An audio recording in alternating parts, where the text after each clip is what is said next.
Hey, this is David Miller with the Miller Group of Keller Williams Realty, and I'm here to help you get real estate smart. All right, so today I'm starting a three-part series on how working with a new or a part-time realtor can cost you thousands of dollars. You may not know this here, but in Central Florida we have over 20,000 realtors. And the fact of the matter is that 90% of the real estate business that is done in Central Florida and in the nation is only done by 10% of the realtors. That's mind-blowing. And the reason being is that most realtors are either new to the business or part-time. And when realtors get into new to the business, the stats do not work in their favor.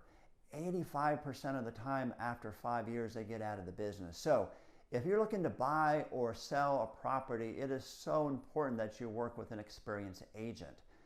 The first thing I'm going to be talking about today is how working with an experienced agent on the buyer side can help you win when you are up against multiple offers. In a seller's market where the inventory is extremely low and there's a high probability of multiple offers, it is so important that you're working with an experienced agent. Because if you don't, what happens is when the multiple offers come in and that listing agent is putting that information together to present to the seller, one of the factors that they look at is who's the agent on the other side of the fence. Because that other agent helps them put the deal together and keep it together during the contract to close process. And that's typically, if something's going to fall apart, that's when it's going to fall apart.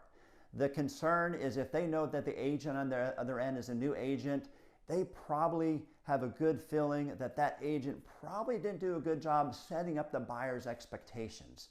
And one of the biggest expectations that need to be set with buyers is what happens with the inspections, because they're going to get a 50-page report from the inspection company, and if they're not well versed and they didn't set the proper expectations, that buyer is going to want everything fixed on there because they think that's what the right is, even though it's an as-is contract. And that can quickly derail a sell and take a buyer to back out of the contract and cause that seller to restart. Now, if you flip that, if the listing agent knows that the other agent that's representing the buyer is an experienced agent, and maybe they've even done business before, because I'll tell you in this business, the top 10% usually do multiple deals with the other top 10%. But if they know that that person is experienced, they're going to feel a lot more comfortable having their seller go under contract with this buyer, because they're going to be confident that the proper expectations were set. So that's one of three things I'm going to be going over: how working with an inexperienced, new, or part-time agent can cost you a lot of money. Look forward to talking to you about the other two. Hope that you are now real estate smart. Have a great day.